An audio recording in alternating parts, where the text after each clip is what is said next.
Magandang araw sa lahat. Nandito tayo sa lungsod ng Lantapan, probinsya ng Bukidnon, o mas kilala bilang vegetable basket ng Bukidnon. Pero bago ang lahat, nais namin ipakita ang ganda ng Lantapan. Ang lungsod ng Lantapan ay isang lungsod na kasapi ng probinsya ng Bukidnon. Ang lokasyon nito ay sa gitnang bahagi ng mga kilalang bulubundukin ng Kalatungan at Kitanglad, na kung saan ang pangalang Lantapan ay nagmula sa katutubong salita na ang ibig sabihin ay level on top. Matatagpuan ang lungsod na to sa hilagang bahagi ng munisipyo ng Sumilao at Impasugong. Ito ay nasa itaas na antas ng dagat ng 600 metro hanggang 2,938 metro ng Kitanglad. Dito sa lungsod ng Lantapan, marami ang mga grupong naninirahan na nagmula sa iba't ibang bahagi ng bansa.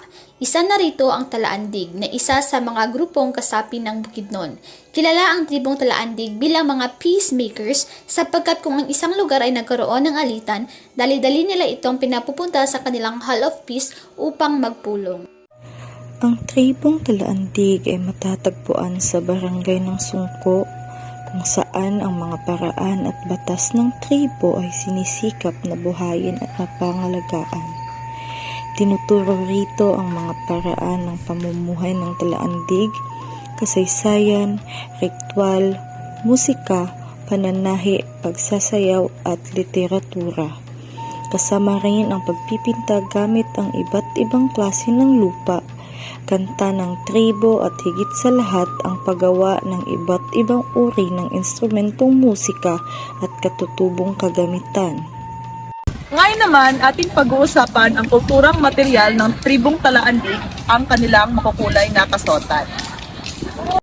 Kilala ang tribong Talaandig sa pamamagitan ng kanilang kasuotan o pananamit na kung saan ay klase-klaseng kulay ang pinagsama, gaya ng pula, puti at itim. Meron ring dilaw na karaniwang nakikita sa ulo ng nagsusuot nito. May iba't ibang kasuotan ang tribong Talaandig batay sa kasarian. Isang putol na piraso na idinidisenyo sa harapan ng blouse, polo at short.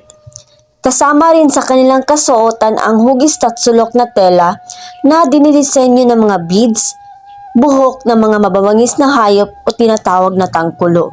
Dumako naman tayo sa ilan sa mga paniniwala at kultura ng tribong Talaandig sa lungsod ng Lantapan. Maraming uri ng ritual ang ginagawa ng Talaandig na iba-iba rin ang inaalalayan.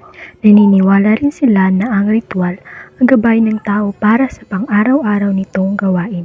Ito rin ang paraan upang humingi ng proteksyon sa magbabaya at sumasalamin dito sa paniniwalang hindi lamang ang tao ang naninirahan sa mundo.